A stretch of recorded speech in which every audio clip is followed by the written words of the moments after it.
Bonjour et bienvenue à votre semaine sur la conduite responsable en recherche. Jour 2, je me présente, Jean-François Sénéchal.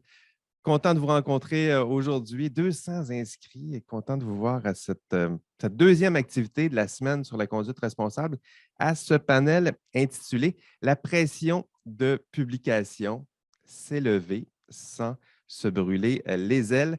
Le panel aujourd'hui abordera l'un des thèmes les plus connus, je dirais, là, de la sociologie de la recherche académique. On parle de la pression de publication. Et ben, c'est très concret, là, ce thème-là. Dès qu'on fait nos premiers pas en recherche, je me souviens, on nous fait rapidement comprendre là, que c'est important, Jean-François, que tu rédiges, que tu publies, puis que tu accroches ton nom à quelques articles si tu veux réussir en recherche et peut-être poursuivre en recherche. Donc, voilà la pression qui est déjà exercée. Publish or perish, dit-on. Tu publies ou tu meurs. Une tragédie grecque.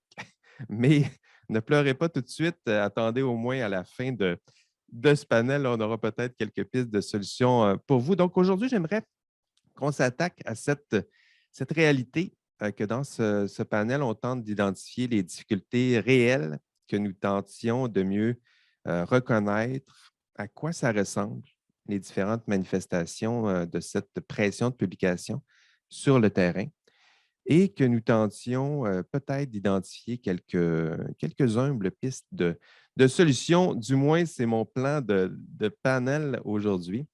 Je vous rappelle que vos micros seront fermés, mais qu'il y aura une période de questions à la fin du panel.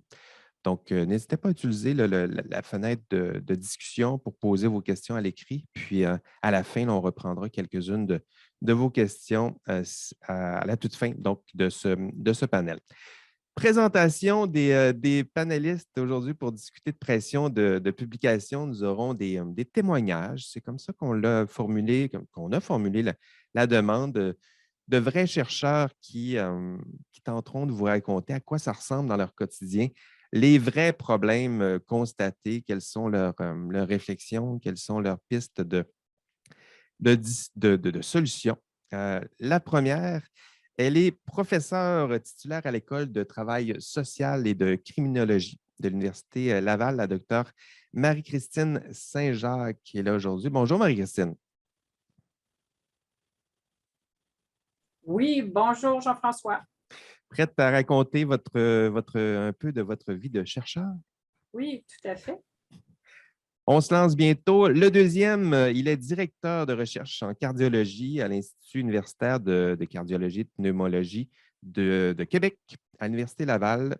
Selon la base de données Web Science, il est le 1 des chercheurs les plus cités au monde. Et il est là aujourd'hui. Le docteur Philippe Pibaro est là. Merci d'être là, Philippe. Ça va bien? Bonjour Jean-François, ça va bien? Très heureux d'être ici, discuter ce sujet passionnant et brûlant aussi un petit peu. Merci, Philippe. J'espère que vous allez avoir le temps de nous confier quelques secrets là, pour accroître notre nombre de citations. Le troisième, il est professeur titulaire au département de médecine. Il est néphrologue, chercheur universitaire clinicien. Et nous en parlions un peu avant le panel dans nos premières rencontres. Là. Il répète sans cesse ce qu'est un néphrologue. Donc, je vais vous le dire à sa place. C'est un spécialiste de la santé de vos reins. Donc, le docteur Mohsen Aga Radi est avec nous aujourd'hui. Bonjour, Mohsen. Bonjour Jean-François, merci pour l'invitation à cet atelier ou panel de discussion qui va nous enrichir tous, je crois. Merci. Bon, j'espère que vous pourrez parler enfin d'autre chose que de la santé de nos reins. Bien hâte de vous entendre, vos premières réflexions. C'était intéressant de vous entendre. La dernière, elle va bientôt nous rejoindre. Elle n'est pas loin. Ah, tiens, je la vois, elle est là en ligne. Donc, la dernière, elle est professeure agrégée au département de mathématiques et de statistiques de l'Université Laval, directrice de programme du baccalauréat et du certificat en statistique, la docteure Anne-Sophie Charret est là. Bonjour Anne-Sophie. Ah, là, on ne t'entend pas. Il faudrait brancher le micro. Bon. OK. Ah, voilà, là, on t'entend. Oui. Ou on t'entend plus. Je pense que le fil va falloir être prudent pour ne pas trop le OK. bouger. Ah, là, on t'entend. Donc, faut que tu tiennes le fil dans un certain angle. Parle encore. Oui. Voilà. Touche plus OK. à rien. Je m'excuse, je touche plus à rien. Merci, Anne-Sophie. À premier tour de table, dans nos premières rencontres, vous avez tous et toutes dit, donc en question d'ouverture, j'aimerais vous poser une question assez simple. Là. Lorsqu'on avait nos premières discussions, vous nous avez tous et toutes confié que vous ne saviez pas exactement pourquoi on vous avait invité, mais pourtant, vous avez tous et toutes accepté. Donc, ma première question, c'est pourquoi souhaitiez-vous contribuer à notre événement sur la conduite responsable? Donc, pourquoi avez-vous accepté de contribuer à ce panel sur la pression de publication? Commençons peut-être par Marie-Christine. Ben, d'abord, outre le fait que c'est difficile de ne pas accepter une invitation aussi belle, là, puis que Judith Paquette est une personne très convaincante. Moi, mon premier élan, puis peut-être que ça va avoir l'air un peu paradoxal, mais je trouve qu'on parle beaucoup de pression de publication, puis je ne veux pas du tout nier cette réalité-là, puis je sais comment elle peut induire beaucoup de stress chez les chercheurs, mais j'ai vraiment accepté de participer, entre autres, pour rappeler l'importance de revenir au sens premier de la publication. Le sens premier de la publication, ce n'est pas de se mettre de la pression. Donc, cet élément-là, c'est de se rappeler aussi le plaisir qu'il y a aussi de publier. Donc, essayer d'enlever un peu ce qualificatif-là. Donc, la finalité, diffuser les connaissances qu'on produit avec l'aide des fonds publics, mobiliser ces connaissances-là, les rendre accessibles. Moi, je trouve que c'est une composante, évidemment, comme tous les chercheurs, c'est vraiment essentiel dans notre travail. Pour moi, publier, c'est vraiment dialoguer avec les autres. Donc, c'est participer à l'effort collectif, ce qui est celui de mieux comprendre le monde qui nous entoure. C'est vrai que c'est un processus qui est exigeant. C'est un processus qui peut être stressant, mais qui permet aussi de recevoir une rétroaction. Généralement, c'est des experts scientifiques qui vont lire ce qu'on va soumettre, mais ça peut être aussi dans certains secteurs des experts terrain.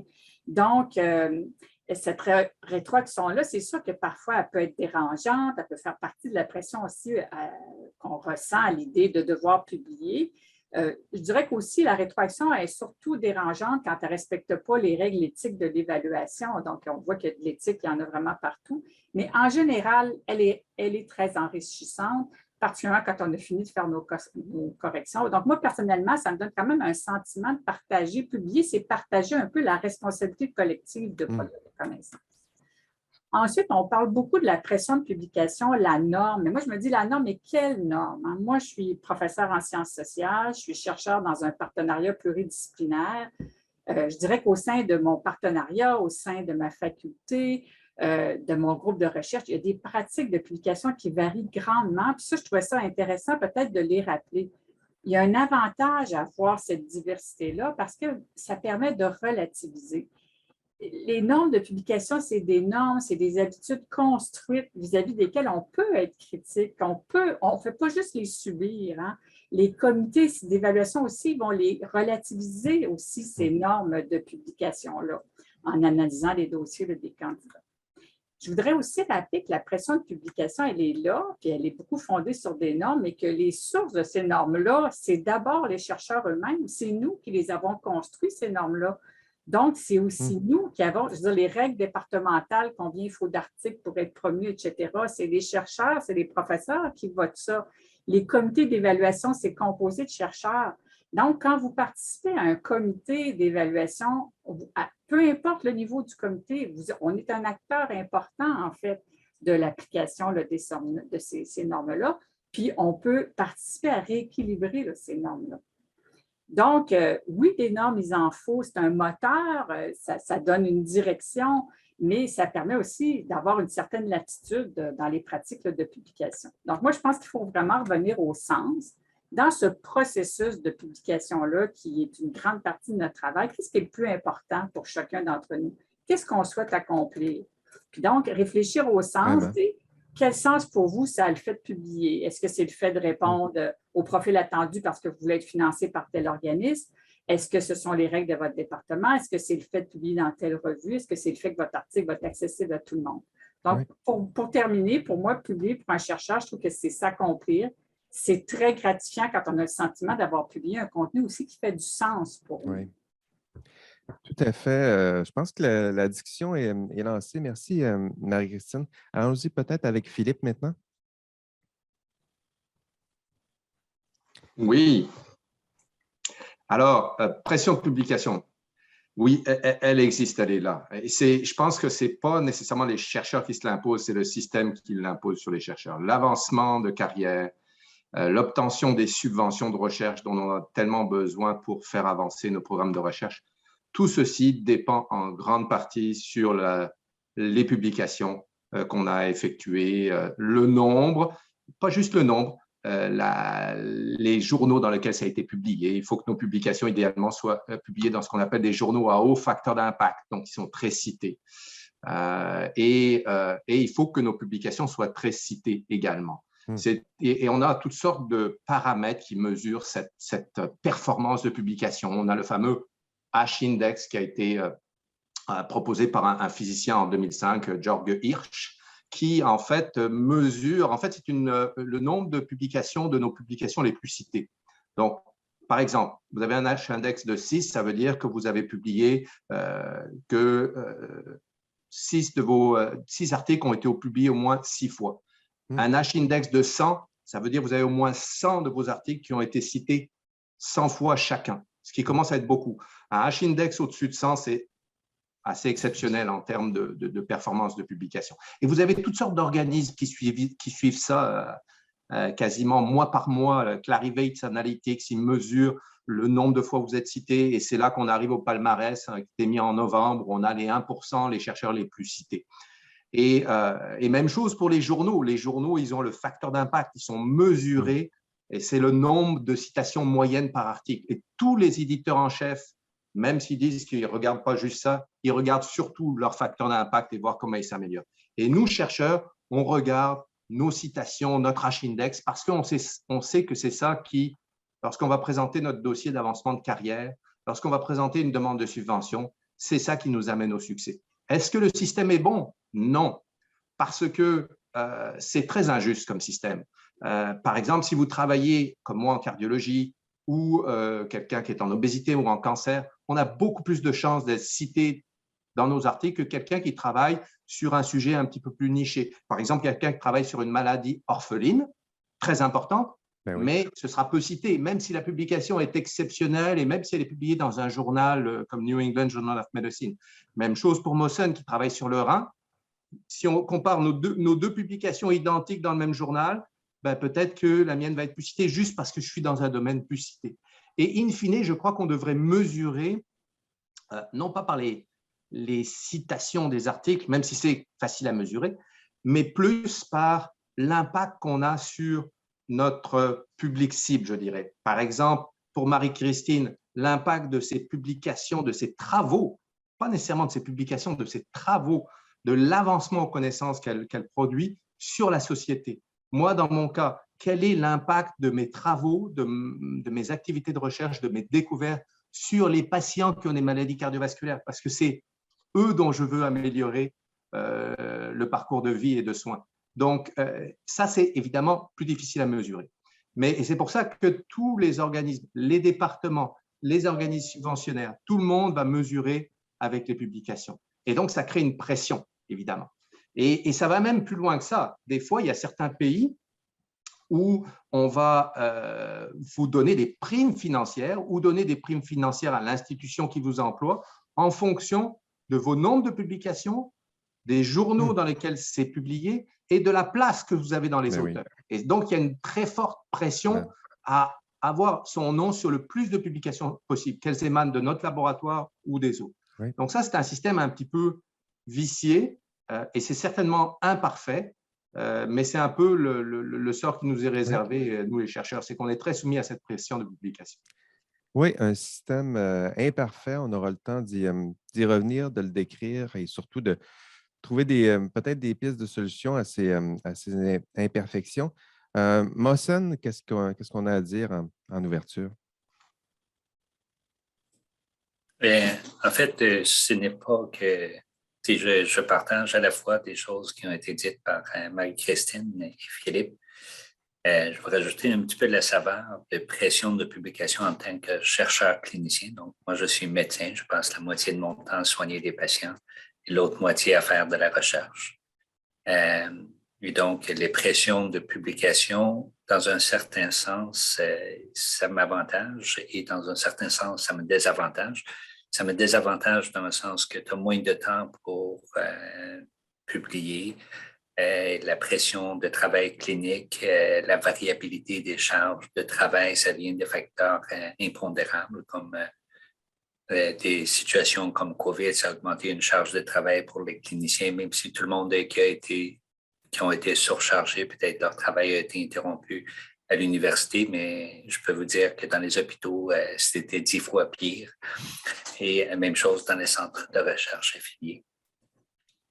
Par contre, là où ça peut être utile, c'est qu'en tant que médecin ou en tant que chercheur clinicien, ta vie entière académique n'est pas dépendante des publications.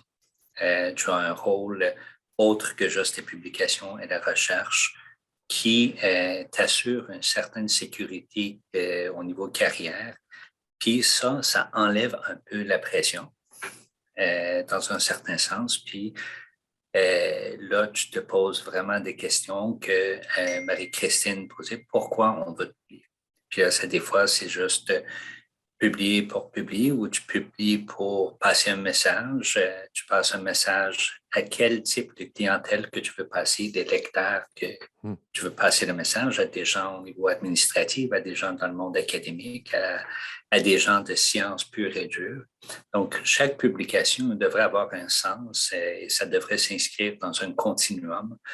Et il y a des gens pour qui sont capables de publier dans un journal de très haut impact, puis après ça, faire une publication qui est pour informer la population générale sur leurs travaux. Ce n'est pas tous les types de recherche qui permettent d'arriver à ce type d'arrimage.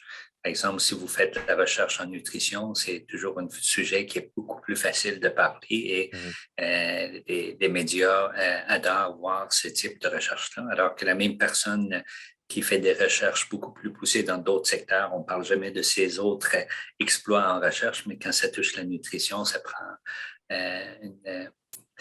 un volet différent. Donc, moi, la principale raison pour laquelle j'ai accepté, c'est un peu pour donner la vision d'un point de vue d'un chercheur clinicien qui essaie de marier la recherche, l'enseignement et les soins cliniques. Et au cours des 20 dernières années, je pense avoir fait quand même mon chemin à travers tout ça. Peut-être qu'avec des anecdotes qu'on va discuter, ça va donner peut-être une certaine piste de solution pour les plus jeunes qui embarquent dans leur carrière universitaire. C'est ce qu'on souhaite, peut-être justement que ça serve aussi d'inspiration à ceux et celles qui connaissent peut-être mal encore le système qui est celui de la recherche. Anne-Sophie, qu'est-ce que tu as à nous confier en ouverture? Où on s'en va là?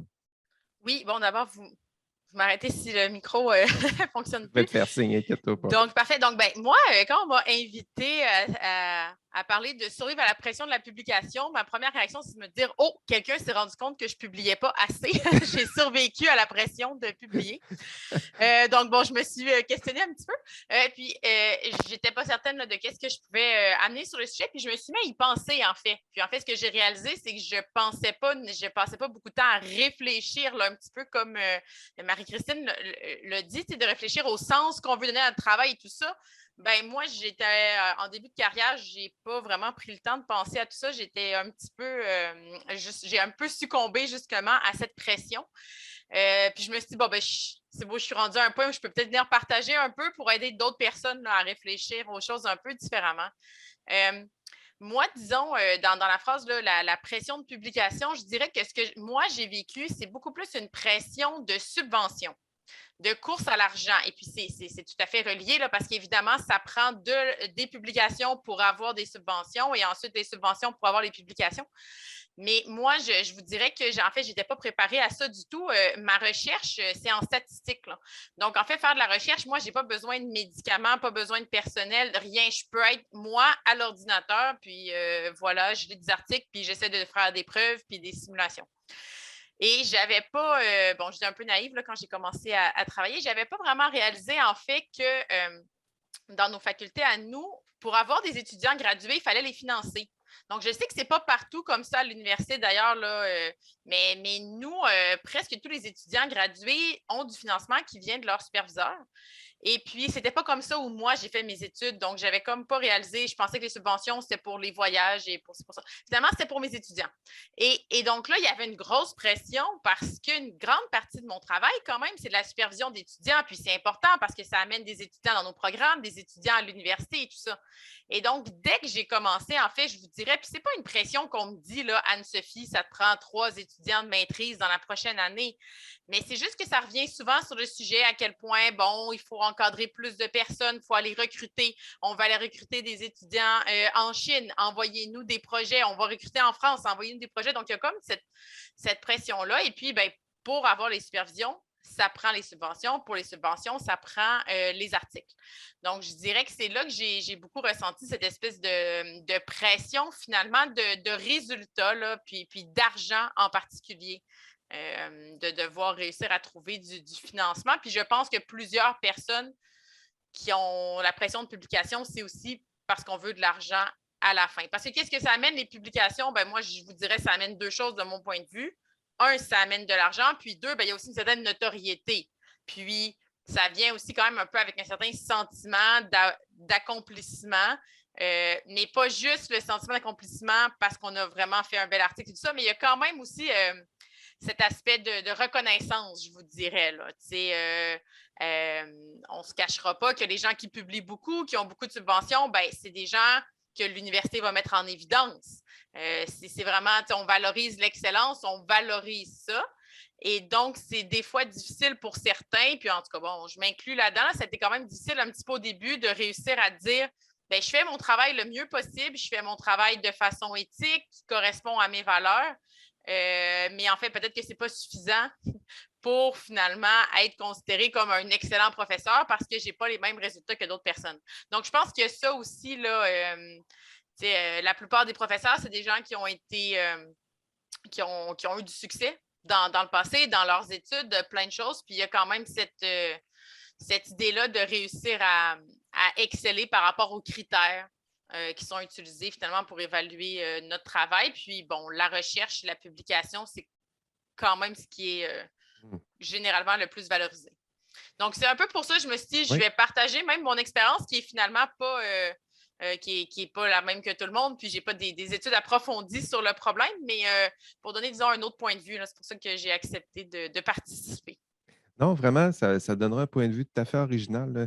Les débuts en recherche, je pense qu'il y en a plusieurs qui seront touchés par ce genre d'enjeux-là. Les débuts, comment on se débrouille, les problèmes, l'argent, c'est sûr que ça va faire partie des thèmes que nous allons aborder. Donc, merci. C'est déjà inspirant. La table est mise. Merci encore une fois d'avoir accepté de sortir un peu de votre zone de confort, hein? Donc d'accepter de parler de votre réalité sous la forme de ces témoignages. Commençons par parler du problème maintenant. Comme premier thème, j'aimerais que nous tentions ensemble de cerner ce problème. On va y aller peut-être de façon un peu plus large. Donc, j'aimerais vous parler de votre travail, donc votre milieu de travail, de votre quotidien.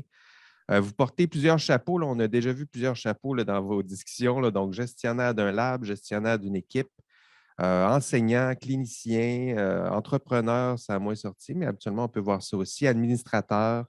Et là, il y a toutes sortes de tâches complexes qui vont être listées. Gérer des budgets, gérer des ressources humaines, gérer sa vie de prof comme une PME. Là. Il y en a que ça ressemble quasiment à ça. Donc, gérer ses communications, ses réseaux sociaux, les conférences, le mentorat, les étudiants, administration, enseignement, ça a déjà été mentionné.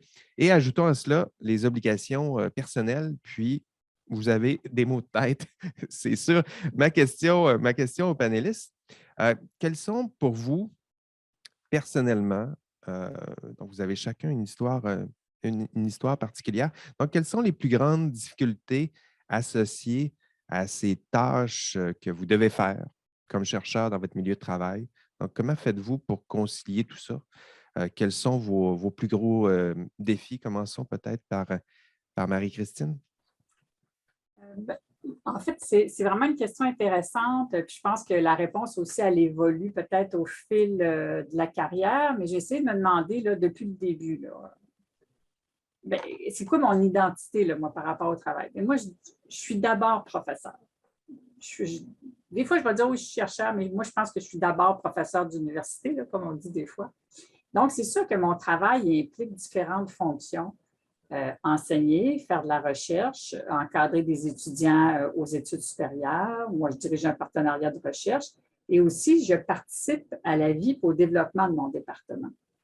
Donc, pour moi, c'est sûr que le plus grand défi, je crois que ça a toujours été le manque de temps, auquel s'ajoute le fait de vraiment, à mon avis, j'ai l'impression de devoir conjuguer deux univers parallèles. C'est comme si, moi, des fois, j'ai l'impression d'avoir deux employeurs.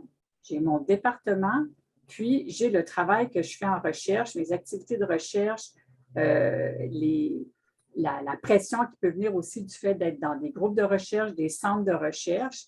Et bon, donc, au département, bon, c'est toute la vie départementale, c'est beaucoup l'enseignement, c'est les fonctions qui découlent aussi de l'appartenance à un département.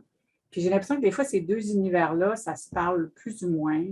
Quand on fait des formations, par exemple, en pédagogie universitaire, c'est extraordinaire, mais on dirait que c'est comme si on ne faisait que ça dans la vie enseignée. Donc, je trouve que la plupart des aspects du travail, dans mon cas là, de professeur, ça demande de consacrer un temps significatif. Hein, si tu veux donner des bons cours, si tu enseignes un domaine qui évolue, se mettre à jour, ça prend du temps. Si tu veux faire de la recherche, bien, de la recherche, tu ne t'assois pas 5 minutes, bon, OK, tiens, je viens de développer mes arguments, puis ça vient de cette. C'est des choses qui prennent du temps, il faut y penser, bon, etc.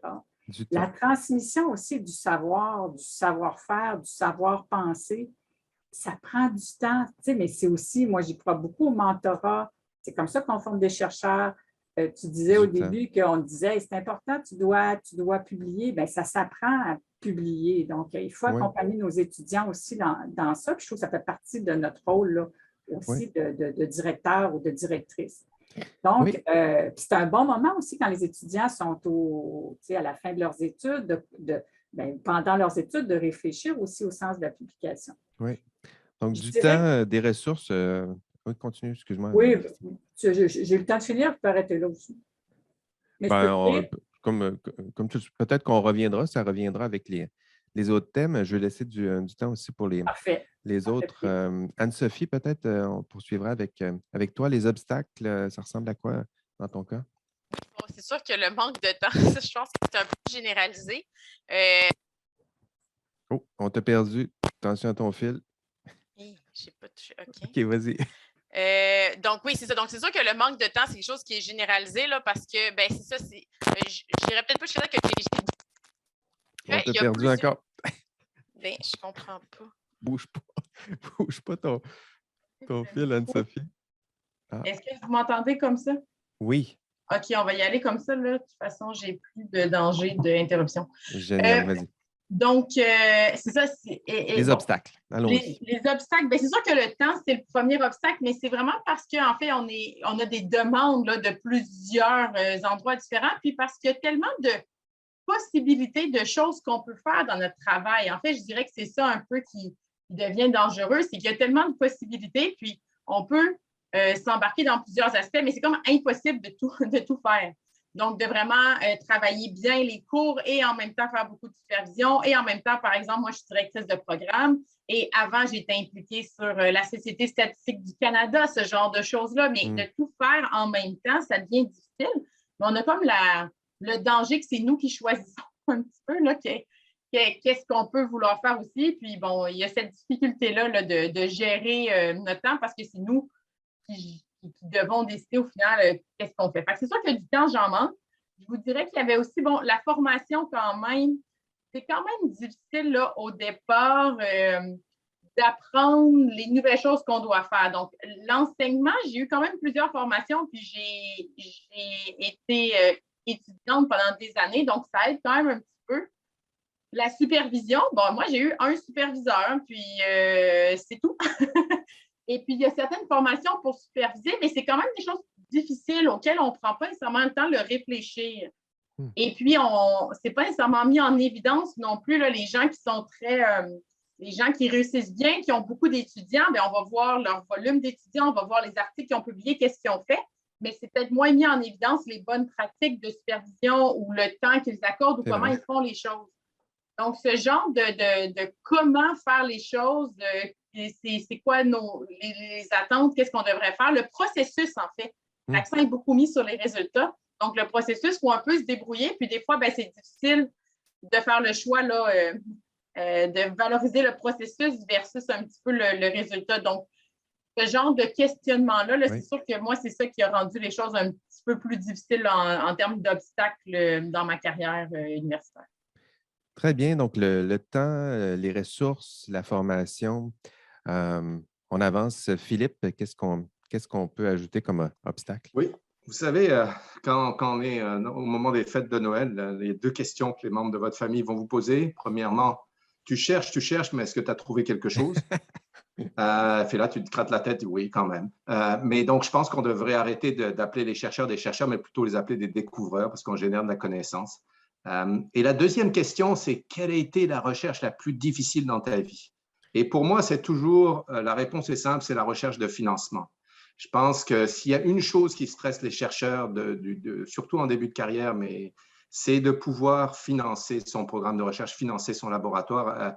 Anne-Sophie l'a mentionné. Il y a la pression de publication, mais c'est surtout la pression de subvention, la pression de financement. Les deux sont très reliés, mais ça, c'est angoissant. Parce qu'on est sous-financé en recherche d'une manière générale. C'est très difficile d'avoir une subvention, surtout la première. Encore une fois, quand on est en début de carrière, c'est très difficile d'avoir sa première subvention. Donc ça met beaucoup de pression, effectivement. C'est un peu, j'ai l'impression des fois de ne pas être un directeur de laboratoire de recherche, mais plus le directeur d'une PME, comme tu le mentionnais, Jean-François. Puis, donc finalement, tu as une job de chercheur à plein temps. Tu as une job d'entrepreneur à plein temps, tu as une job de professeur à plein temps, tu as une job d'administrateur à plein temps, ressources humaines, toutes les choses pour lesquelles les chercheurs n'ont pas été formés.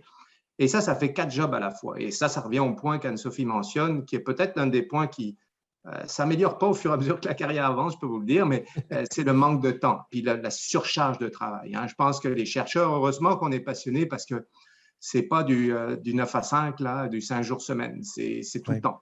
Et là-dedans, il faut trouver la conciliation travail-famille, donc ce n'est pas évident, le manque de temps.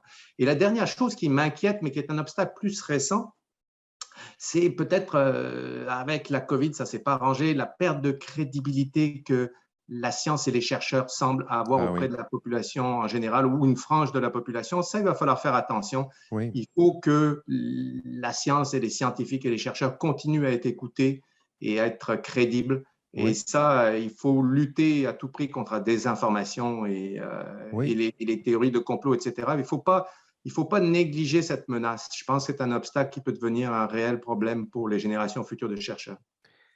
Tout à fait. Mohsen, qu'est-ce qu'on a comme obstacle du côté de la néphrologie? En fait, l'obstacle, je vous ai dit un peu, c'était tout le problème de la gestion des... Vous savez que comme médecine, on a un certain nombre de postes, un certain nombre de personnes en place.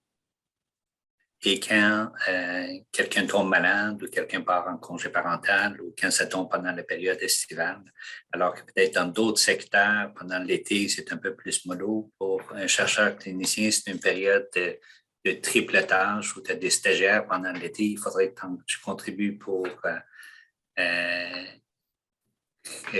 plus de cliniques pour laisser les gens partir en vacances. Puis après ça devient de la tâche familiale que tu dois prendre en vacances. Pour passer du temps avec la famille. Puis, chose que je n'ai jamais été capable de totalement décrocher. Je passe habituellement, je me lève un peu plus tôt, vers 6h30, 7h le matin. Je passe avec le monde de mon labo en 2 heures. Puis là, après ça, je suis certain que j'ai l'esprit tranquille, puis je peux passer du temps avec la famille pour le restant de la journée sans avoir trop d'arrière-pensée qu'il faut que je fasse ci, etc. Donc, ça permet en même temps aux étudiants, aux stagiaires qui viennent pour un temps limité, au moins avoir un certain feedback journalier, tous les 2-3 jours pour faire avancer leur projet. C'est sûr que le profil des contraintes du temps varie un peu en fonction du moment de carrière que tu étais. Donc, quand tu étais au début de carrière, ben, tu n'es pas habitué beaucoup à écrire des demandes de subvention, donc c'est toujours un peu plus lent. Oui. Pour écrire le papier, c'est toujours un peu plus lent. Et qu'est-ce que tu gagnes en vitesse un peu plus tard dans la vie? Ben, ça vient avec des obligations supplémentaires comme diriger ici, siéger sur telle affaire, participer à un panel comme ça ou participer à d'autres choses. Oui. Et comme on n'est plus jamais capable de dire non, ben à ce moment-là, j'ai toujours l'impression que les 3 prochains mois sont toujours très occupés. Mais c'est les 3 mois avancent avec le temps continuel. C'est vrai. Je veux juste vous donner l'exemple. Je ne suis pas fier de ça, mais le 29 septembre 2006, ma femme a donné naissance à notre premier enfant. Et vous savez que les demandes de subvention pour les FRSQ, c'est le 1er octobre. Et j'étais à côté d'elle avec mon ordinateur en train de se mettre, faire les dernières retouches entre 2 contractions pour faire avancer des choses. Donc, ce n'est pas nécessairement le modèle à suivre. C'est un peu changé pour le chercheur clinicien. Mais c'est sûr que le profil du temps, puis comme Philippe dit, habituellement, les gens qui sont les plus occupés, c'est ceux qui sont les plus sollicités pour faire d'autres choses. Oui. On est tous un peu dans le même bateau. Écoutez, la table est mise, puis j'ai envie de sauter dans notre thème principal. Donc, il y a plusieurs déjà des éléments concrets qui sont mentionnés, des tâches multiples, la surcharge, on manque de temps, de ressources, d'encadrement, de formation, d'accompagnement. Donc, merci pour vos réflexions. Parlons maintenant de pression de publication. Donc, il y a le milieu, il y a le contexte. Maintenant, parlons de cette pression en tant que telle. Donc, cette pression qui s'ajoute, on le voit, aux pressions, obstacles qui sont déjà présents dans le milieu de travail. La pression de publier, je disais publish or perish. Vous connaissez bien maintenant cette expression. C'est une pression dans une dynamique là, qui est bien documentée. Là. Bruno Latour parlait du cycle du crédit, c'est-à-dire, ça a été mentionné par Anne-Sophie. Le chercheur publie, ses publications lui donnent une certaine forme de reconnaissance, une forme de crédit par les pairs. Cette reconnaissance lui permet d'obtenir du financement, des bailleurs de fonds. Ce financement lui permet d'aller chercher des étudiants, puis d'acheter du matériel, puis de produire du nouveau contenu intellectuel, puis de publier. Puis là, la roue tourne quand ça se passe bien. Hein? Donc, ça, c'est le cycle du crédit, un cercle vertueux, diront certains, un peu vicieux, diront les autres. Question à mes panélistes. J'aimerais savoir pour vous à quoi elle ressemble concrètement cette pression. Et peut-être question complémentaire. Est-ce que la pression change avec le temps? Donc, la pression qui était là en début de carrière, en milieu de carrière pour certains, je vais le dire comme ça. À quoi elle ressemble concrètement? À quoi elle ressemblait? À quoi elle ressemble maintenant? Commençons par Marie-Christine. En tout cas, je ne sais pas si c'est rassurant, mais en début de carrière, moi, il y a déjà des professeurs qui m'avaient dit OK, tu te sens débordé, bien, imagine dans 10 ans, ça va être encore pire, ça va être encore pire. Puis en tout cas, honnêtement, moi, je dis non, c'est pas vrai, c'est pas pire parce qu'il y a une pression en début de carrière de se réaliser, comme disait Philippe, d'avoir sa première subvention et tout ça. Puis il n'y a rien qui ressemble à faire ça quand tu ne l'as jamais fait et puis que tu n'as pas d'expérience. Je ne sais pas si ça peut être rassurant pour les plus jeunes, mais moi, j'ai trouvé que mes pires années, c'était vraiment les premières années. Puis après ça, l'expérience prend le dessus, puis bon, tout ça. En tout cas, je voudrais encourager peut-être les jeunes aussi qui commencent en se disant, ben moi, je ne serais pas capable d'en faire plus que je fais là, ou je ne serais pas capable de prendre plus de stress. Bon, là, moi, c'est sûr que je suis dans peut-être un univers qui est différent. Je pense qu'il faut vraiment comprendre qu'il y a quand même une diversité. Mais honnêtement, puis je veux dire, je ne publie pas 100 articles par année, honnêtement, en carrière, moi, je ne me suis jamais fait dire par un comité d'évaluation que je ne publiais pas suffisamment. C'est jamais le commentaire, ni moi, ni les équipes dans lesquelles on présentait, on va souvent dire équipe productive, tout ça, puis on n'est pas on ne gagne pas de méritage de ceux qui publient le plus. Ce que j'ai surtout essayé de faire, c'est d'avoir des repères. Donc, de dire, moi, dans ma carrière, ça prend de l'équilibre. Je ne peux pas publier des RAC dans des revues avec comité de reportage, mais moi, je fais beaucoup de recherches partenariales. Il faut que mes travaux aient un impact sur la société, donc il faut aussi publier des livres. Je fais des communications. J'essaie d'avoir un équilibre entre premier auteur, co-auteur. Donc, tout ça, là, je veux un équilibre. Je pense aussi que les comités d'évaluation, ils regardent la constance. Est-ce que tu publies 4 articles, tu ne fais plus rien pendant 10 ans? Tu ne fais plus rien, excusez-moi. Oui. Tu as fait un lapsus, c'est qu'après ça, tu ne publies rien pendant 10 ans. La constance. Un petit nombre de choses, mais tout le temps, une forme de régularité qui montre qu'il y a une production quand même qui est constante, donc un rôle qui est quand même investi. Je pense que l'autopression aussi, elle est réelle. Je pense que parfois, on s'en met peut-être plus que ce que le système demande, même si l'autopression, là, elle n'explique pas tout. Oui. Moi, ce qui me crée plus de la pression, c'est vraiment ce que tous mes collègues ont dit actuellement. Ce n'est pas tant la pression de publication comme la pression de financement. C'est vraiment ces choses-là qui vont de pair. On se sent aussi responsable de nos équipes, des professionnels de recherche. On a parlé des étudiants qu'il faut financer. C'est peut-être un petit peu moins le modèle dominant en sciences sociales, mais nous, le fait de pouvoir, on a des professionnels de recherche, on veut que ces gens-là puissent conserver leur travail et c'est à notre intérêt aussi de pouvoir les avoir. Donc, moi, la pression, elle vient beaucoup de la pression à être financé. Oui. Aussi, peut-être dernier point, c'est que je trouve qu'on entend souvent dire que la quantité, parfois, l'emporte sur la qualité, mais je ne suis pas si d'accord avec ça parce que quand on regarde les critères d'évaluation, par exemple, des organismes subventionnaires, on voit quand même que la majorité des points vont quand même sur l'originalité, la pertinence des questions de recherche, comment c'est bien articulé. Puis je pense qu'il y a quand même beaucoup d'éléments qui sont liés à la qualité et que la productivité, les publications, tout ça, c'est un élément qui prend de la place, mais on va aussi de plus en plus regarder comment ces données-là sont mobilisées, comment ça touche les membres de la société et tout ça. C'est vrai que ça a changé. Je finirais aussi en disant que moi, la pression n'est pas du tout la même en fin de carrière parce qu'il y a une confiance qui s'installe avec le temps. Puis aussi, c'est qu'il n'y a plus les mêmes enjeux. Il n'y a plus les mêmes enjeux. Je ne perdrai pas mon travail. Les enjeux de promotion ne sont plus là. L'accès à des fonds importants, c'est peut-être moins important en fin de carrière. Je sais que la Terre ne va pas arrêter de tourner si j'ai un article qui ne passe pas du premier coup. Puis j'ai aussi plus de moyens. Souvent, en milieu ou fin de carrière, on a plus de moyens pour atteindre nos objectifs. Donc, il y a un moment peut-être un peu plus difficile à passer. Puis peut-être à la fin du panel, j'aurai l'occasion de dire quelques moyens là, qui ont été intéressants pour moi. Ben oui. Anne-Sophie, est-ce que tu es rassurée par ce genre de discours? Oui. Non, mais en fait, même moi, j'ai aussi un peu changé là, ma vision des choses également. Là. Donc, en début de carrière, c'est parce que c'est notre emploi qui est en jeu, en fait. Hein?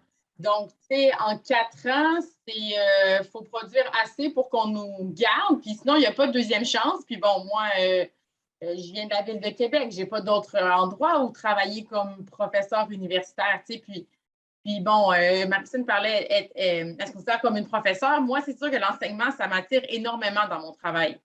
Mais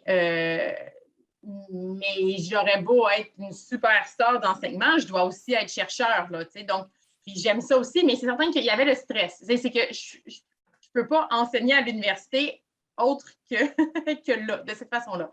Donc, au début, c'est vraiment l'emploi qui est en jeu. On est très chanceux à l'Université Laval, par exemple, parce qu'on a des critères super clairs pour l'agrégation. Il y avait une pression, mais c'était quand même un peu une auto-pression de faire mieux que les critères de base, parce que les critères de base n'étaient pas si difficiles que ça à remplir. Mais ces critères de base pour l'agrégation, dans mon cas, ce n'était pas suffisant nécessairement pour avoir les subventions, par exemple. Donc là, c'est clair qu'il y a cette haute pression-là qui vient. Donc au début, c'est avoir son emploi ou pas. Bon, là, ensuite, c'est sûr que quand j'ai eu l'agrégation, ça a quand même modifié pas mal ma perception. Et puis, avec le temps, on se rend compte qu'il y a différents modèles de professeurs aussi. Là, c'est sûr que ceux qu'on voit passer, c'est toujours ceux qui ont des tonnes d'étudiants, des tonnes de publications, parce que, bon, ben moi, je suis statisticienne, je le comprends le concept. Là, plus quelqu'un a d'étudiants, plus il y a de chances qu'on voit passer son étudiant avec le nom du professeur. Donc, à un moment donné, j'ai réalisé qu'il y a des gens que je ne croisais pas dans mes centres de recherche, dans mes congrès, dans tout ça, parce que, bon, ils sont professeurs, mais ils n'ont pas autant de résultats, de publications, de ci, de ça. Donc, j'ai réalisé qu'il y a différentes façons, finalement, de faire le travail, puis qu'on peut, l'idée, c'est de choisir qu'est-ce qui nous intéresse. On nous dit que professeur, c'est un emploi où on a vraiment une grande liberté, on a la chance de choisir ce qu'on veut faire. Mais au début, on dirait qu'on le perd de vue, ce truc-là. Ah oui. Et donc, et puis concrètement, moi, la pression, ça avait l'air de quoi au début? C'est que je me suis mis à vraiment chercher frénétiquement de l'argent, puis statisticienne, c'est assez facile les gens sont intéressés à travailler avec nous. Donc, je me suis ramassée à prendre beaucoup de temps à appliquer sur plein de demandes de subventions qui n'étaient pas vraiment en lien avec mon projet, mais qui avaient des chances de me donner de l'argent pour peut-être avoir un étudiant à la maîtrise qui est en partie subventionné. Donc, concrètement, c'est ça que ça a eu comme impact. Là, c'est la pression ne va pas nécessairement nous amener à mieux travailler ou à plus travailler dans le but on peut se perdre dans tout ça. C'est qu'on se perd, c'est ça. Donc, moi, c'est ce qui s'est passé un peu. Puis éventuellement, je me suis recentrée, puis j'ai décidé d'y aller avec qu'est-ce que je connaissais. Ouais. Et donc, je pense que ce danger-là à suivre un peu qu'est-ce qu'on pense qu'on devrait faire ou des objectifs qui ne sont pas vraiment la recherche scientifique là, en tant que telle. Mais moi, ça a diminué quand même, là, cette pression, mais je pense que là, ça devient à chacun de faire un travail sur soi puis de voir d'où vient la pression quand même. Puis il y a des choses qu'on peut changer nous-mêmes. C'est rassurant. Philippe, est-ce que ça... au début de votre carrière, maintenant où vous en êtes, est-ce que ça change cette pression-là? Ah, c'est clair. En début de carrière, là, même je le vois avec mes étudiants en doctorat, là, la pression de publication est très forte parce que dans notre domaine, on fait beaucoup des thèses de doctorat sous forme d'articles, c'est-à-dire ce qu'on inclut, c'est nos articles, les articles que l'étudiant a publiés comme premier auteur. Donc, pas d'article, pas de thèse, pas de doctorat. Donc là, il y a une condition de survie, une condition sine qua non. Même chose pour un jeune chercheur. On est essentiellement jugé par l'obtention de subventions, l'encadrement d'étudiants et les publications. Et tout est relié. C'est-à-dire, même si Marie-Christine a tout à fait raison, si les subventions sont essentiellement jugées par la qualité des hypothèses, de la recherche, etc., la pertinence, mais vous prenez la même demande, exactement la même demande, qui vient d'un chercheur qui a déjà bien publié, qui a un bon, ce qu'on appelle rapport de progrès, qui vient d'un groupe connu, versus quelqu'un qui a une vocation tardive et qui soumettrait exactement la même demande sans publication ou très peu, c'est clair que la deuxième ne passera pas. Là. Donc, il y a vraiment une question, là, c'est un peu, oui, une question de où notre carrière débloque ou pas. Donc, en début de carrière, là, c'est vraiment, on n'a pas le choix. Il faut publier, il faut obtenir du financement, il faut encadrer des étudiants. Et tout ceci est lié. Après, au fur et à mesure qu'on avance, d'abord, on n'a pas tous nos œufs dans le même panier. Il y a des fois des projets qui foirent complètement et qui amènent à aucune publication. Mais bon, c'est récupéré par un autre qui marche bien et mieux qu'on espérait. Donc, ça s'équilibre quelque part. Donc, plus on avance en carrière, moins on ressent cette pression. Mais la pression de financement demeure. Parce que, attention, quand on avance en carrière, on a souvent un laboratoire qui est plus gros. On a plus de personnel à payer. Et moi, si du jour au lendemain, je perds mes subventions, ça va être un grand stress pour moi parce que tout à coup, je peux plus, je suis obligé de licencier des gens que j'ai mis du temps à former, que j'aime bien et que je sais que je ne pourrais pas retrouver comme ça si tout à coup le financement revenait. Donc, on a une pression de maintenir un financement continu et stable. Oui, c'est vrai. Ce qui est très difficile à faire au Canada. Donc, ça change progressivement au cours de exact. Puis la pression, elle est peut-être aussi inégale selon le stade de carrière, selon l'endroit d'où on vient. C'est-à-dire, je suis prêt à parier si jamais on prend le même article, on est prêt à faire l'expérience, qui vient d'une chercheuse dans un hôpital en Haïti versus de moi, ben, je peux vous garantir que l'article est le même, aura beaucoup plus de chances d'être accepté si ça vient de moi que si ça vient d'une chercheuse en Haïti qui n'est pas connue. L'autre point, c'est que la pression est probablement différente, même si ça a changé chez les jeunes versus les chercheurs plus établis, chez les femmes versus les hommes. La barre est plus haute en termes d'accepter les publications, de faire les publications de co-auteurs, tous les niveaux, pour les femmes que pour les hommes, même si ça change, mais on a encore du rattrapage à faire, selon les cultures, les pays, etc. également. Donc, il y a cet aspect-là aussi. Il y a une certaine inéquité dans la pression, si on veut. Tout à fait, inéquité dans la pression. Mohsen, comment ça a changé en cours de carrière? En fait, moi, je suis d'accord avec ce qui a été dit. Donc, c'est le principal point de pression de publication, c'est le financement. Et la principale raison de financement, oui, c'est pour faire la recherche, mais aussi pour assurer que tu vas avoir une carrière universitaire. Puis, on ne peut pas s'empêcher de dire que c'est un des problèmes, que les universités sont en réalité sous-financées et la seule façon de pouvoir engager de nouveaux professeurs, c'est en passant via la recherche des subventions et des bourses qui viennent d'ailleurs pour permettre d'établir une certaine progression dans le recrutement de la masse professorale qui est capable de faire la recherche et aussi de l'enseignement. Puis je pense que dans la carrière, c'est un peu la même chose en enseignement. Il y a des gens qui sont nés enseignants ou nés chercheurs, mais aussi il y a des gens qui sont formés chercheurs. Je pense que dans la formation, on doit avoir l'esprit inquisiteur de quelqu'un qui questionne, qui aimerait ça aller au fond des choses, mais aussi une façon de travailler pour arriver à le faire. Et ça, c'est le mentorat qui est vraiment essentiel au début de carrière des gens. Les gens, il faudrait qu'on donne réellement un sentiment que les gens ne sont pas seuls. On est là pour les accompagner comme des gens l'ont fait pour moi. Si on m'aurait dit, Mohsen, tout seul, vas-y faire la recherche, je ne serais peut-être pas là.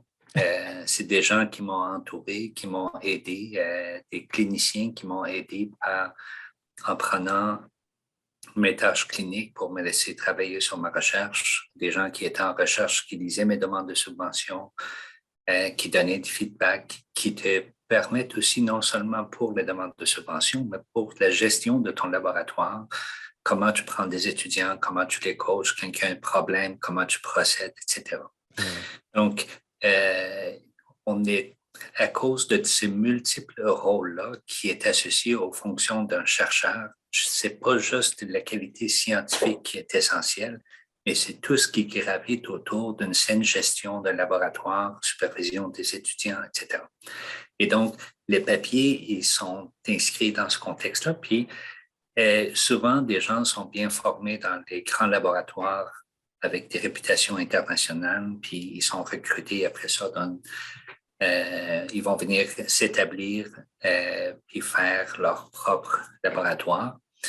Et il y a un certain degré de facilité, un peu en rapport avec ce que Philippe disait, que quand tu es un laboratoire avec une réputation mondiale, les papiers se passent sans trop de soucis dans les gros facteurs d'impact. Et quand tu reviens et tu pars, tu arrives, tu as l'impression que ton idée va passer de la même façon. Puis là, tu te rends compte que tu commences au bas de l'échelle en termes de crédibilité. Et il va falloir que tu te réajustes et ne pas viser trop haut, puis commencer à faire ton chemin. Puis quand tu te fais connaître, à ce moment-là, le processus avance. Puis ça fait partie de l'histoire naturelle et ça pourrait enlever un peu certaines pressions sur les plus jeunes, de leur expliquer que c'est ça la vie, en fait. Leur expliquer, oui. Tout à fait, c'est ça la vie. Moi, j'aurais envie de sauter peut-être dans quelque chose de peu plus délicat, c'est-à-dire qu'on parle de pression de publication, mais ce n'est pas innocent pourquoi on parle de pression de publication. C'est qu'il y a des problèmes qui peuvent être liés à tout ça, donc des découlants, des conséquences à tout ça. J'aimerais parler de ceux et celles qui peut-être succombent à cette pression. Qu'on se comprenne bien ici, le but de ma question, ce n'est pas nécessairement de pointer vers des personnes, des fautifs, mais plutôt d'identifier avec vous les failles, les problèmes dans le système afin de corriger ces failles. Qu'est-ce qu'on dit autour de vous à propos de cette pression de publication, peut-être les maladresses, peut-être des comportements qui sont délicats? Est-ce qu'il y a des personnes autour de vous qui se font prendre peut-être par cette pression de publication? À quoi ça peut ressembler, là, ceux et celles ou des stratégies où on tourne les coins ronds, on tente peut-être d'exploiter les règles du jeu à son avantage. Commençons par Marie-Christine. Bien, depuis qu'on a décidé qu'on allait parler de ça au panel, j'ai essayé d'y réfléchir pas mal. Puis je ne vis pas au pays des licornes, là, je pense, là, mais j'ai vraiment essayé de réfléchir autour de moi où j'ai vu des comportements, disons, fautifs ou peut-être de réajuster, puis dire, ah, attention, etc. Puis honnêtement, autour de moi, je le vois peu. Probablement aussi parce que depuis déjà un moment, on a eu des leaders qui sont venus dire, quand moi j'étais en formation, etc., ben, comment on signe, etc. Je trouve que l'Université Laval aussi a été proactive, nous donne des guides, comment on décide qui est auteur. Si je voulais plutôt attirer l'attention sur quelque chose qui, moi, me semble plutôt problématique dans mon domaine, c'est que j'ai beaucoup plus vu en carrière des pratiques où des gens auraient dû signer et ne se font pas offrir de signer. Alors, selon mon expérience à moi, c'est beaucoup plus ça qui a été problématique et où il a fallu parfois faire un travail sur qu'est-ce qu'un auteur et qui doit signer. Parce que vous savez que moi, je suis dans un domaine, je ne veux pas généraliser pour toutes les sciences sociales, mais il n'y a pas, dans les centres où moi je suis, il n'y a pas, moi je signe toutes les publications de l'équipe que je dirige. Ça ne fonctionne pas du tout comme ça. Donc, c'est toutes sortes d'autres règles. Alors, pour moi, il y a eu beaucoup plus ce problème-là de gens dont on nie, dans le fond, la contribution à la production là, de X, Y, Z, de travail de recherche. La question aussi du fractionnement, là, que, bon, je pense que si on lit, on voit ça là, très régulièrement. Là. Des fois, par exemple, des très courts articles, une mini-question, la moitié de l'article, ça décrit la métaux, puis après ça, il y a une discussion qui n'est vraiment pas très approfondie. Ben oui, ça existe, mais tantôt, Philippe parlait un peu des effets, des éléments structurels. C'est les éditeurs demandent ça. Nous, ben, on embarque dans ce jeu-là parce que c'est vrai que ça fait un papier. Le lectorat aussi, parfois, les gens qui sont dans la pratique vont aimer. Moi, les gens qui travaillent dans la pratique, ce qu'ils me disent toujours, Marie-Christine, on ne veut pas 40 pages. Là. OK, 5 pages, toc, toc, toc. Donc ça contribue, tout ça mis ensemble contribue au fait que ça peut être tentant aussi à un moment donné de ne pas aller au bout de certaines idées puis de diviser ça pour être un peu stratégique. Donc, nous, les chercheurs, petits articles. Oui, c'est ça. Des fois, on nourrit la bête nous-mêmes aussi. Bon, donc, il y a tout ça. Puis moi, je trouve aussi sur peut-être le dernier enjeu, c'est la question de l'autoplagiat. Parfois, il y a une ligne qui est parfois grise. Moi, des fois, je ne me rappelle même pas que je l'ai déjà dit. Là. Bon, je ne sais pas si c'est moi personnellement, mais... On radote, là. Puis, On radote, puis on a différents publics. Puis des fois aussi, quand on a développé une expertise dans quelque chose, on aura tous en carrière certains papiers qu'on nous demande souvent. Puis à un moment donné, tu dis, ben, j'ai plus rien à dire ou j'ai quelque chose à dire de nouveau, mais je n'ai pas le choix de mettre le contexte. Ben oui, puis réutiliser. Je ne trouve pas toujours ça facile de dire, ben, écoutez, il y a déjà eu une première version, ça, c'est une version plus développée, et les gens, ils veulent ce papier-là. Donc, il faut réfléchir, puis il faut se poser des questions face à nos propres pratiques. Puis c'est bien de mentionner aussi ces zones grises-là, Anne-Sophie. Oui, donc, moi, en fait, hier, j'écoutais la conférence d'ouverture, là, puis j'avoue que j'ai été un peu impressionnée par les chiffres qu'on nous donnait, là. Par exemple, là, il avait fait des études sur les images qui avaient été dupliquées dans des articles et ces choses-là. C'est un peu inquiétant. Oui, c'était un petit peu inquiétant. Mais moi, ce que je dirais, encore dans mes termes statistiques, là, mais c'est sûr que la population desquels ces articles-là ont été tirés, ce n'est pas la même que la population d'articles que moi, je lis. C'est-à-dire qu'il y a quand même certaines revues qui sont de moins bon calibre, qui sont moins connues. Tu sais, dans mon domaine, ce genre de gros trucs-là, je les imagine moins. Mais disons, les choses que j'ai déjà vues passer, moi, on m'a offert 3 ou 4 reprises. En fait, des fois, on ne me l'a pas offert, on a juste mis mon nom sur un article. Puis j'ai réalisé à la soumission que mon nom était sur l'article. Des fois, on nous informe votre article a été soumis. Puis il a fallu que je demande là, à ces gens-là d'enlever mon nom, puis, parce que je ne me sentais pas à l'aise, je n'avais pas vraiment contribué. Puis certains, c'était pour m'aider. On a fait la partie 1 ensemble, puis là, j'ai juste avancé un petit peu, mais je ne comprenais même pas la méthodologie qui avait été utilisée. Mais j'étais en début de carrière, on voulait m'aider. D'autres fois, c'est parce que c'était bien d'avoir le nom d'un statisticien là, sur l'article, même si je ne l'avais pas lu. Donc, ça, je dirais que c'est quand même... donc, moi, ce que j'ai plus vu, c'est donner plus de crédit que moins de crédit. Puis sinon, tu sais, dans mon domaine, nous, qu'est-ce qu'on publie? Des fois, on va avoir des preuves. Puis là, ça, il s'agit de voir si l'arbitre va vraiment bien lire la preuve et s'assurer que c'est correct. Là. Puis c'est certain que ce n'est pas tous les arbitres. Là, on est encore dans la question des problèmes. Mais un des problèmes, c'est que ce n'est pas très valorisé non plus de prendre beaucoup de temps pour refaire les preuves dans un article. Ça prend quand même beaucoup de temps. Puis il y a la question des données. Là, ça, c'est certain que ça m'est arrivé plusieurs fois dans ma carrière de travailler à partir d'un article, me dire, juste pour m'assurer que je comprends bien, je vais refaire leur données. situation à eux pour ensuite passer à autre chose, puis là, de découvrir des erreurs. Donc, ça vient certainement de la pression de publication, puis aussi d'une espèce d'absence de responsabilité. Tu sais, ça ne sera pas dramatique si quelqu'un découvre qu'à la figure 4, à la page 8, là, ben, les chiffres devraient être 2 fois plus gros. Oui. C'est rare que ce genre de choses-là a un gros impact là, par la suite dans la carrière de quelqu'un.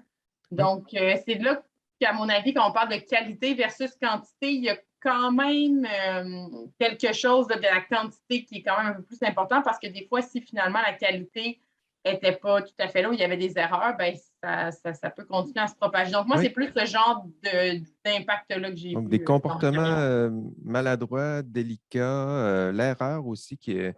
Il faudra faire les nuances qui s'imposent. Philippe, qu'est-ce qu'on ajoute des petits comportements comme ça, maladroits, bien intentionnés, mais peut-être maladroits? Oui, des fois c'est bien intentionné, des fois c'est mal intentionné. Et mal intentionné, c'est très rare, mais les impacts peuvent être considérables. Puis c'est sûr que la pression de publication est derrière, mais il n'y a pas juste ça. Si on prend quelques exemples célèbres, on sait que pendant la COVID, il y a un article sur l'efficacité et la toxicité de l'hydroxychloroquine dans le traitement de la COVID qui a été publié dans Lancet pour être retiré peu de temps après. Et évidemment, c'était pas de la fraude au sens de la fraude crasse, là, de la vraie fraude. C'était un peu de la négligence. Les données, il y avait des données erronées, etc. Donc, on s'est aperçu de ça, on a rétracté l'article, mais le mal était fait parce que tous les complotistes et aussi les fervents d'hydroxychloroquine ont dit, vous voyez, c'est une tentative de cacher la vérité, etc. Et donc, cette marque, elle est restée, elle est indélébile, même si l'article a été rétracté. Encore plus célèbre, en 1998, dans le même journal très prestigieux, le Lancet, quand c'est publié dans le Lancet, en général… c'est bon. C'est ça, donc sur le lien entre le vaccin et l'autisme. Ah, oui. Ça a été… Et cet article a été retiré simplement 12 ans plus tard, alors que c'était clairement de la mauvaise science, de la fraude. Mais si vous regardez dans n'importe quel site anti-vaccin, etc., cet article est toujours là, cité comme fer de lance. Donc, ça a alimenté certaines théories. Donc, le dommage, il est irréparable. Après, il y a aussi de la négligence, on coupe un peu les coins ronds, comme tu disais, Jean-François, peut-être pour faciliter la publication, pour enjoliver un petit peu les résultats. Oui, ça, il y en a un petit peu. Moi, j'en ai pas été témoin directement. Après, il y a toute la pression de co-auteurs. Et puis, je pense que ça va dans les deux sens. Marie-Christine a raison, il y a des gens qui devraient être co-auteurs qui ne le sont pas. Et puis, il y a aussi beaucoup de gens qui sont co-auteurs qui ne le devraient pas. Les deux sont là, on a de la pression parce qu'on a la pression des collègues. Et encore une fois, comme je l'expliquais, certains pays, il y a même des primes financières dépendant si on est co-auteur, puis quelle place dans les auteurs. Tout est paramétré, c'est effrayant. Juste une petite anecdote, pas un exemple, mais un exemple d'anecdote. Polly Matzinger. Polly Matzinger, c'est une chercheure brillante dans le domaine de l'immunologie. Elle a révolutionné l'immunologie en proposant la théorie du danger. Avant, on était campé sur la théorie du soi, du non-soi. Et elle a eu beaucoup de résistance parce qu'elle bousculait les colonnes du temple. Et ça m'amène au point de la pression inversée. Des fois, les chercheurs ont des difficultés aussi à publier parce qu'ils sont peut-être trop avant-gardistes. Moi, dans mon cas, mes articles que j'ai eu le plus de difficultés à publier, c'est peut-être ceux dont je suis le plus fier et maintenant qui ont peut-être eu le plus d'impact. Parce que c'était un peu trop, ça a bousculé les idées reçues. Polly Matzinger, ça a été ça. Et puis, elle est arrivée avec un article important, puis il y avait 2 auteurs. Elle et puis un autre qui s'appelait Galadriel Mirkwood. Galadriel Mirkwood, si vous vous rappelez Le Seigneur des Anneaux, c'est la reine des elfes. Voilà, et en fait, c'est son chien, une lévrière. Oui, c'est ça, je me souviens de cette histoire-là. C'est ça. Et donc, elle avait mis son chien et elle a répondu à la revue en disant, écoutez, tous les co-auteurs qu'on m'impose, ils n'ont rien fait pour cet article-là. La seule qui m'a aidé, au moins moralement, qui était toujours là assis quand j'écris l'article, c'est ma chienne, donc je vais la mettre comme co-auteur. Oui, allez lire cette…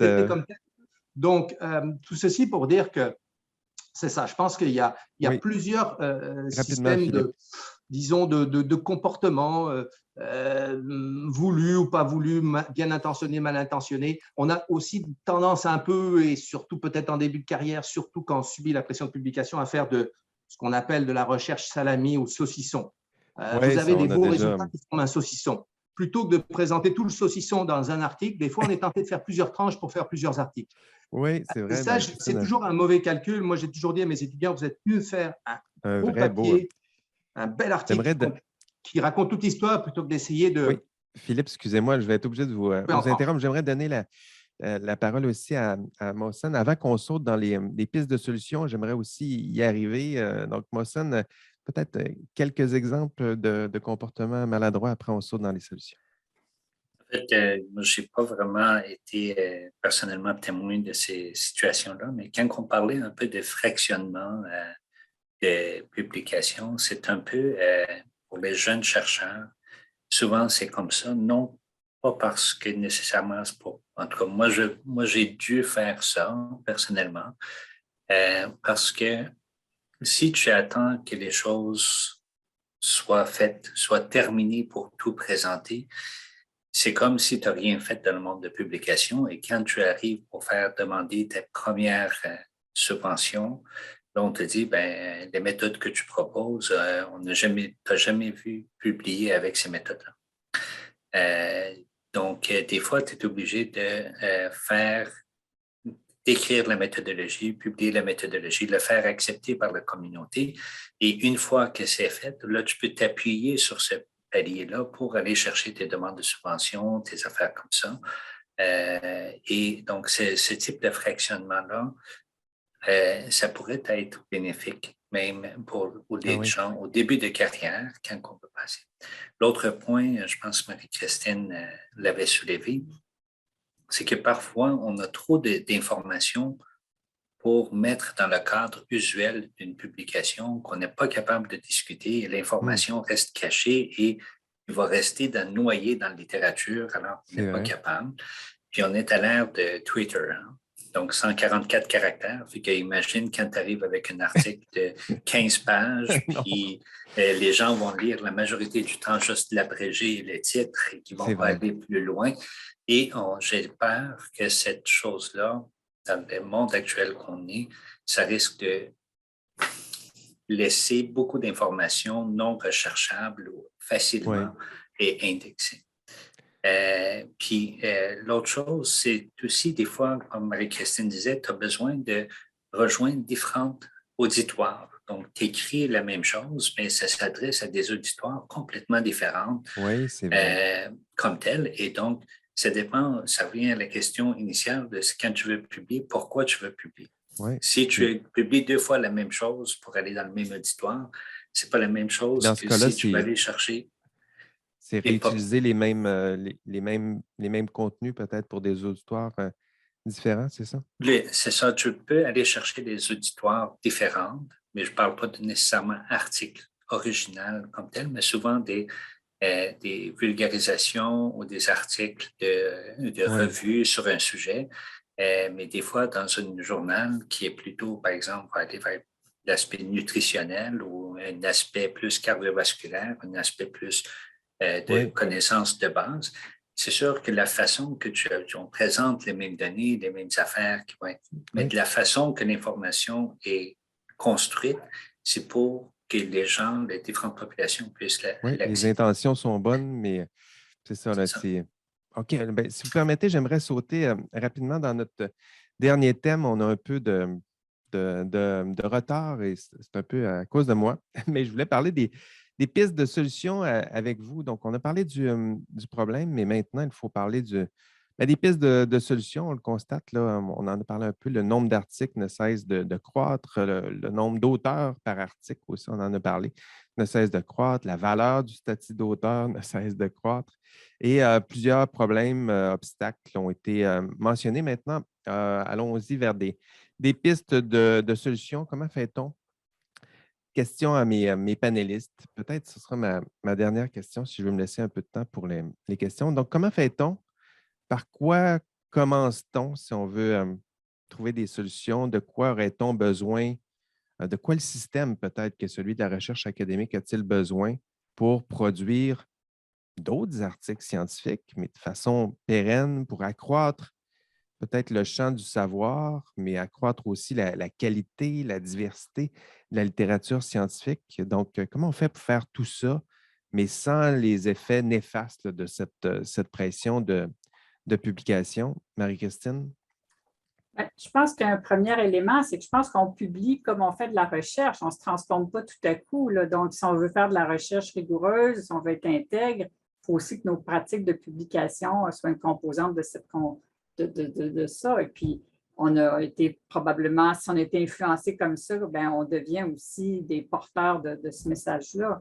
Donc, je pense que c'est important de partager des façons de faire qui permettent aussi de publier. Puis que les chercheurs plus avancés sur ce sens-là ont vraiment un rôle important à jouer. On a entendu aussi des choses, là, je sors un peu de ce que j'avais peut-être préparé, mais tu sais, quand on entend, par exemple, dans toute l'évaluation des papiers, on sait que des fois, dans telle revue, on ne passera jamais. On ne passera jamais, c'est comme dans telle école de pensée, on ne passera jamais parce qu'à un moment donné, tu te dis, est-ce que je suis paranoïaque ou il y a des ténors là-dedans, puis ces ténors-là qui jouent des rôles clés dans cette revue-là. Moi, des fois, je me dis, non, ça, c'est des prétextes que tu te donnes, là. Mais en réalité, on voit beaucoup de chercheurs le dénoncer. À un moment donné, il va peut-être y avoir une crise au niveau de la science, parce que dans le fond, tout ça est censé être aveugle, des processus à l'aveugle, puis pourtant, le non joue, être dans tel laboratoire, ça joue, ce qui n'est pas normal. Donc, on voit qu'il y a quand même beaucoup de combats. Puis comment améliorer ça? Oui, comment améliorer ça, mais je pense que ça va probablement prendre à un moment donné un méga scandale, puis peut-être que les choses vont bouger. Moi, je voudrais peut-être juste laisser un peu les gens sur, tu sais, pour ne pas crouler sous cette pression-là, là, qui est un peu le thème de notre panel, qui pourrait nous amener, dans le fond, à prendre des raccourcis. Parce que c'est comme ça, c'est quand les gens se trouvent qu'à un moment donné, c'est inatteignable. Peut-être nommer quelques repères qui ont été utiles pour moi. Puis d'abord, la première chose que je veux dire, c'est que je ne pense pas que j'ai réussi tous les moments de ma carrière à ne pas crouler sous la pression. C'est pas vrai. Il y a vraiment des moments, puis je le suis encore, où je peux être extrêmement stressée par certains enjeux. Mais je pense qu'il faut vraiment se fixer des objectifs qui sont réalistes. Il faut planifier le travail, mais il faut s'entourer, il faut déléguer. Plusieurs l'ont mentionné, là, qui, dans un projet, est le mieux placé? Ce n'est pas toujours le chercheur. Là. Moi, on ne peut pas tout contrôler, puis il faut pouvoir faire confiance, puis déléguer, et puis donc s'entourer. On a peut-être parlé plus des étudiants, puis c'est bien normal, mais aussi on a toutes les personnels de recherche sans qui la recherche n'existerait pas, là, de la façon dont c'est structuré. Ces personnes-là travaillent avec nous aussi. Il faut que ce soit un environnement qui fait qu'ils peuvent se développer aussi. On reconnaît leur travail, puis ça stabilise beaucoup notre équipe et tout ça. Moi, travailler en équipe, ça a été aussi une façon de sécuriser mon parcours. Pas toujours obligé de des équipes immenses, mais dans le fond, de travailler avec des gens qui ont une façon de penser, une façon de travailler qui nous ressemble. Puis moi, je pense que ça a été éthique de travailler comme ça parce que ça nous permet aussi de nous objectiver. Des fois, si tu as envie de dériver, bien, les autres te ramènent et c'est aussi très productif. Mais donc, une vraie équipe, une équipe où on discute ensemble, où on échange ensemble, où on décide ensemble, où on s'obstine ensemble, où on discute nos résultats. On s'obstine ensemble. Oui, c'est ça, on s'obstine, on n'est pas nécessairement toujours d'accord. Oui.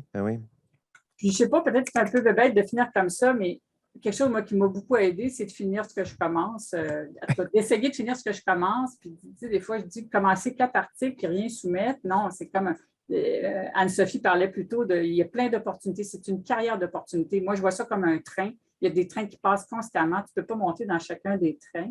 Mais à un moment donné, il y a quelque chose qui est plus fondamental. Puis, bien, tu le commences puis tu essaies de le finir. Ah oui. Ça peut aider peut-être aussi à avoir plein de choses d'entamer puis de focaliser. Très inspirant, Marie-Christine.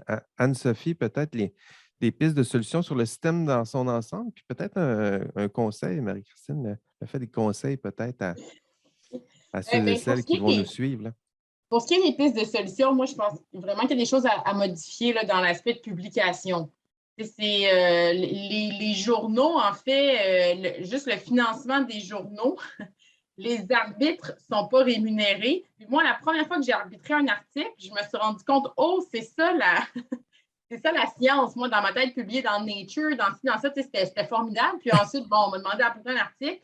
Je l'ai lu, mais il y avait des résultats de simulation, mais je n'ai pas refait toutes les simulations. Est-ce qu'on s'attend à ce que je refasse toutes les simulations? Et comment on s'assure vraiment que ça, c'est correct, tu sais? Donc, ce n'est pas un travail qui est du tout mis en valeur. Puis, j'ai récemment été éditrice pour une revue spéciale et donc, j'en ai vu passer là, beaucoup des articles. Puis, c'est pas tous les arbitres qui vont vraiment prendre le temps de faire les choses, mais en même temps, on ne peut pas seulement prendre les meilleurs arbitres parce qu'on a besoin de beaucoup, beaucoup d'arbitres. Et puis, il y en a certains qui vont une première fois faire un bon travail, nous faire une liste de choses à vérifier, puis la personne soumet une revision, puis l'arbitre dit « Ah oui, c'est correct ». Et je regarde ça, puis non. Et c'est un peu pour passer à autre chose, finalement. Là, il n'y a pas vraiment d'incitatif à faire ce travail-là correctement. Et donc, dans les pistes de solutions, c'est certain que de revaloriser ce travail-là, que ce soit monétairement, on pourrait même engager des gens que leur travail, ce serait de faire ça. Et puis, moi, une initiative que j'ai vue, là, qui a commencé dans certains journaux, c'est qu'ils ont comme un data editor. Donc, tous les articles qui sont publiés à partir de données, il faut que les données soient disponibles. Peut-être pas en accès à tout le monde, mais au moins au journal. Ils ont des équipes de gens qui vont reproduire les résultats. Donc, déjà, cette première étape-là, je pense que c'est nécessaire là, pour ne pas qu'on publie tout plein d'articles qui, finalement, ont des erreurs. Des fois, c'est juste des erreurs, mais sauf que c'est des erreurs qui pourront avoir un gros, gros impact là, pour la suite. Et donc, ça, je trouve ça important. Bon, il y a tout l'aspect aussi de les questions statistiques, là, comment ça, est-ce qu'on publie autant d'articles pour lesquels les conclusions sont fausses et tout ça. Il y a quand même de l'éducation à faire d'un point de vue statistique puis des réponses de ce côté-là. Ah oui. Mais je pense qu'il y a vraiment quelque chose à changer là, dans la façon avec laquelle les résultats sont publiés. Puis sinon, mon conseil, je dirais, c'est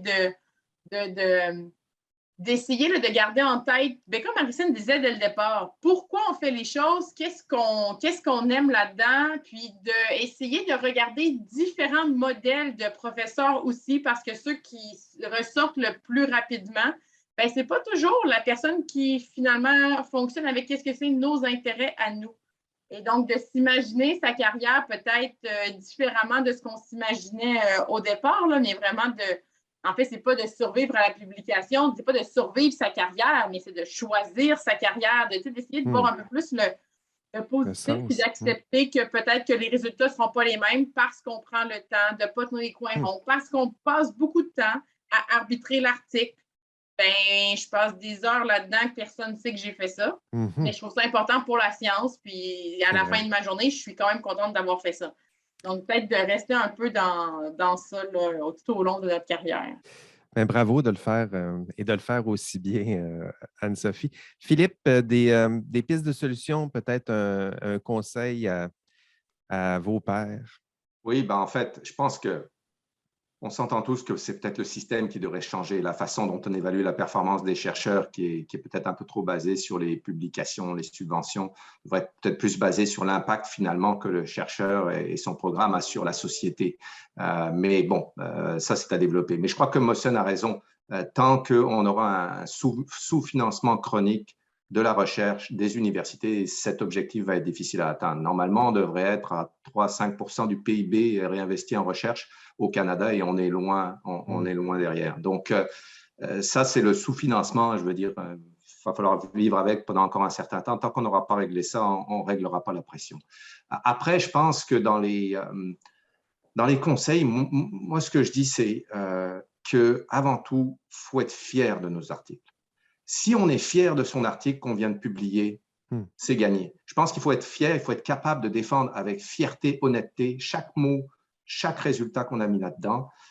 Et après, le journal où c'est publié, si ce n'est pas le journal prestigieux auquel on espérait initialement, finalement, c'est le 10e journal. Tout bon article mérite d'être publié et va être publié dans un journal. Il y a une multitude de journaux qui n'ont pas tous le même facteur d'impact, mais je crois qu'avant tout, il faut être fier de ce qu'on publie. Il faut résister peut-être à comme on disait, la recherche un peu salami là, ou saucisson, peut-être privilégier la qualité plutôt que la quantité. Et être peut-être un petit peu plus sélectif sur les co-auteurs dans les deux sens.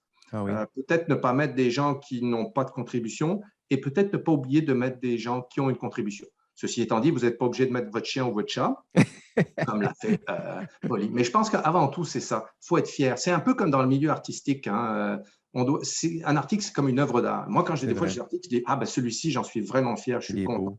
Et ce n'est pas le facteur d'impact, oui, mais ce n'est pas ça qui est important.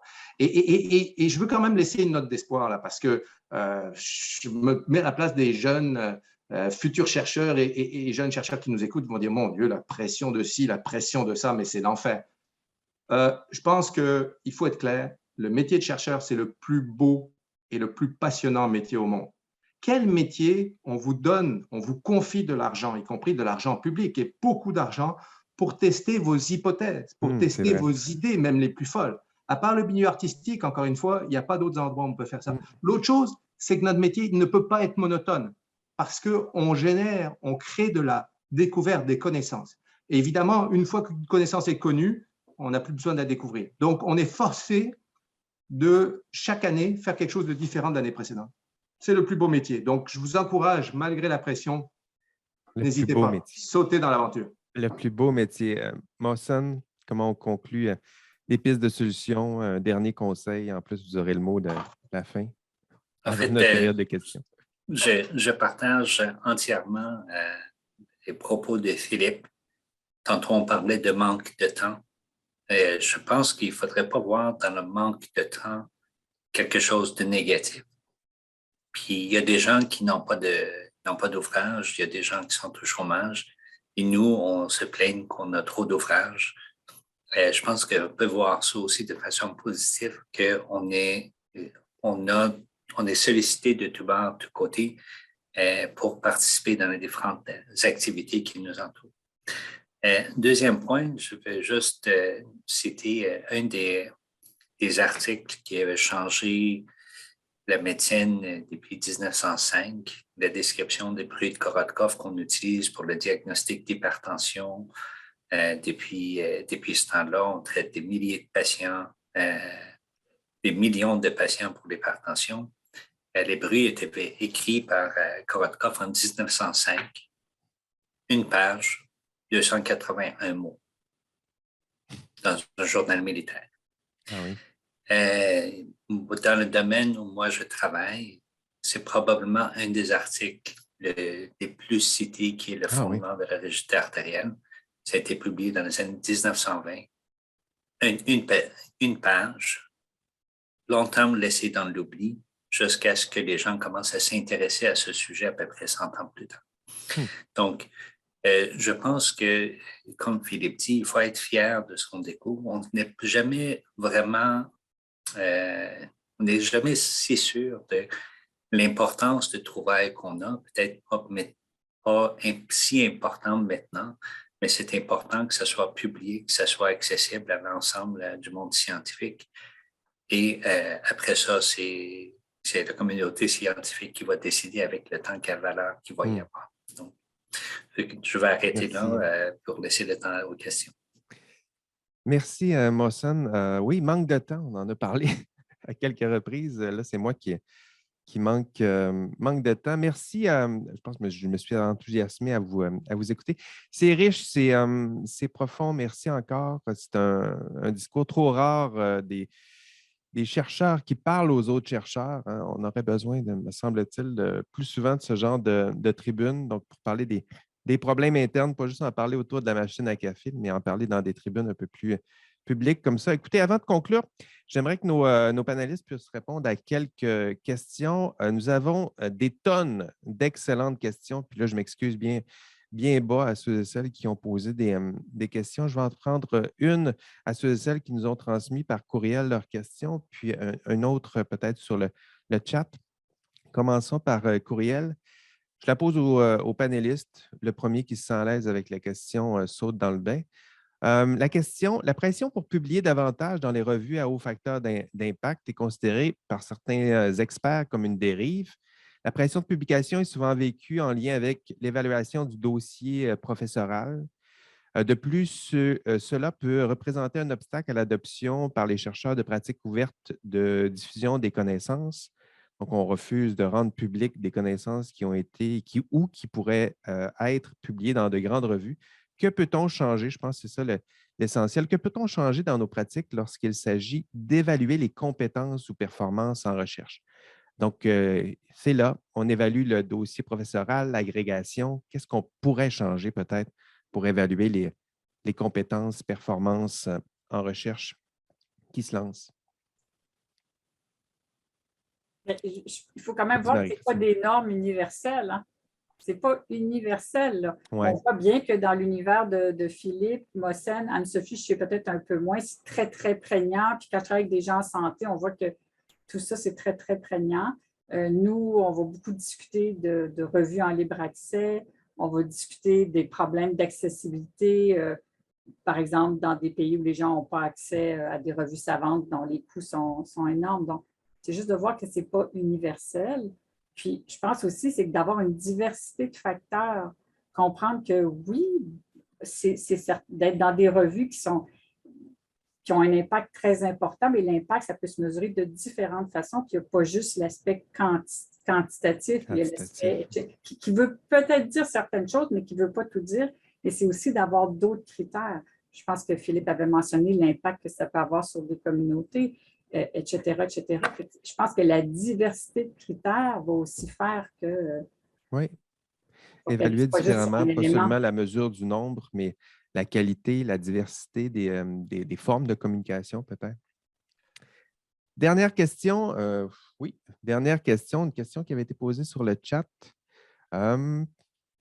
Pourquoi OK, le morcellement, donc on a parlé des publications Salami, puis c'est revenu, là, donc j'aimerais peut-être vous entendre, peut-être deux, je me rappelle qu'il y en a deux qui ont parlé de ce thème-là, sur le morcellement.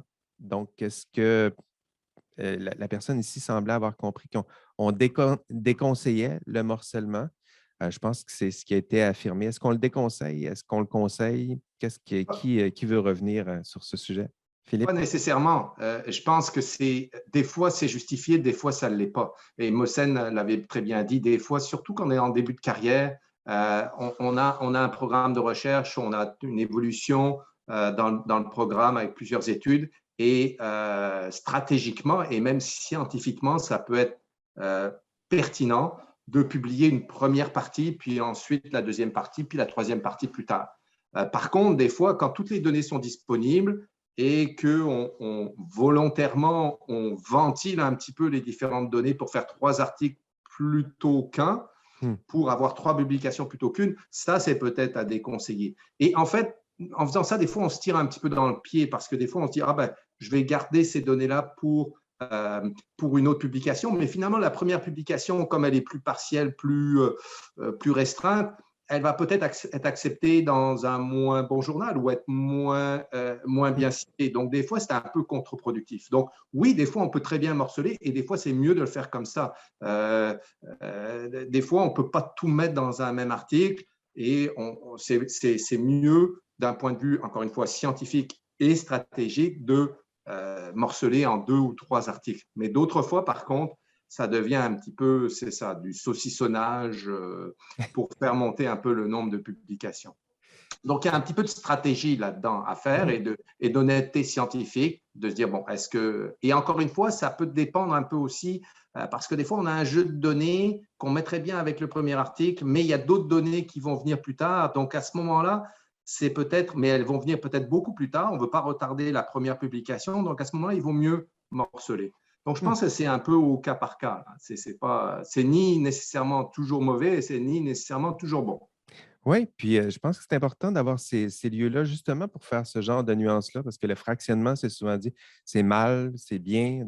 Alors là, ici, on est plus dans les nuances. Les chercheurs connaissent ces nuances, mais il faut les enseigner, il faut sensibiliser, il faut en parler aussi pour faire les nuances qui s'imposent. Écoutez, ce sera tout. Il faut s'arrêter. On n'a plus de temps.